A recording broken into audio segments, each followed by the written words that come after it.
પડધરી તાલુકા રાષ્ટ્રીય સ્વયંસેવક સંઘ દ્વારા વિજયાદશમીના પાવન પર્વ નિમિત્તે સંઘના શતાબ્દી મહોત્સવની ભવ્ય ઉજવણી કરવામાં આવી હતી। પડધરીની અલગ અલગ શાખાઓના સ્વયંસેવકો દ્વારા શિશુ મંદિર સ્કૂલથી મોવૈયા ગામ સુધી પૂર્ણ ગણવેશમાં પરેડ સ્વરૂપે રેલી યોજવામાં આવી હતી। આ રેલી દરમિયાન પડધરીના હિન્દુ પ્રેમી નાગરિકોએ ઠેર ઠેર ફૂલોથી સ્વાગત કર્યું હતું। મોવૈયા ગામમાં પહોંચતા ગામની બાળાઓ દ્વારા કંકુ ચોખા અને ફૂલોના વરસાદથી ભવ્ય સ્વાગત કરવામાં આવ્યું હતું। અહીં શાખા લગાડીને શસ્ત્ર પૂજનનું આયોજન પણ કરવામાં આવ્યું હતું। રાષ્ટ્રીય સ્વયંસેવક સંઘના કાર્યકરોએ ગ્રામજનોને સંઘની ગાથા અને નિસ્વાર્થ ભાવે લોકસેવાના કાર્યો વિશે વિગતવાર માહિતગાર કર્યા હતા।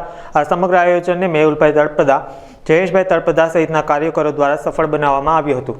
રાષ્ટ્રીય સ્વયંસેવક સંઘના શતાબ્દી વર્ષના આજે પ્રથમ કાર્યક્રમ વિજયાદશમી કે જે સંઘનો સ્થાપના દિવસ છે, આજે પડધરી તાલુકાનો કાર્યક્રમ શસ્ત્ર પૂજનનો અહીંયા હતો, જેમાં પડધરી તાલુકાના અલગ અલગ ગામોમાંથી કાર્યકર્તાઓ આવ્યા હતા।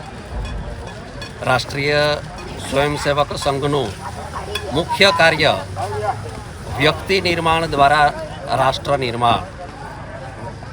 સારો નાગરિક હશે તો દેશ ફરી વિશ્વગુરુ બનશે।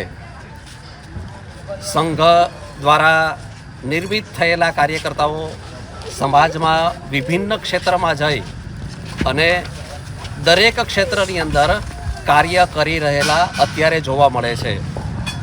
કોઈ પણ દેશની ક્યારે પણ આફત હોય ભૂતકાળની કોઈ પણ, તો એમાં સંઘના સ્વયંસેવકો હંમેશા આગળ પ્રથમ હરોળમાં રહ્યા છે।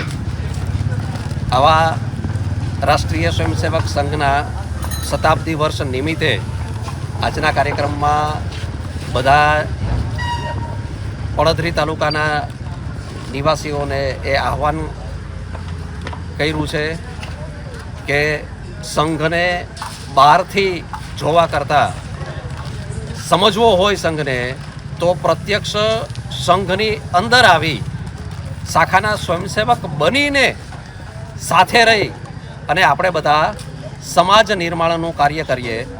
સમાજ નિર્માણ દ્વારા જ રાષ્ટ્ર નિર્માણ થશે અને ફરી ભારત જે છે એ વિશ્વગુરુ બનવા તરફ આગળ જઈ રહ્યો છે અને બનશે એવી સંપૂર્ણ શ્રદ્ધા છે। અસ્તુ, ભારત માતા કી જય।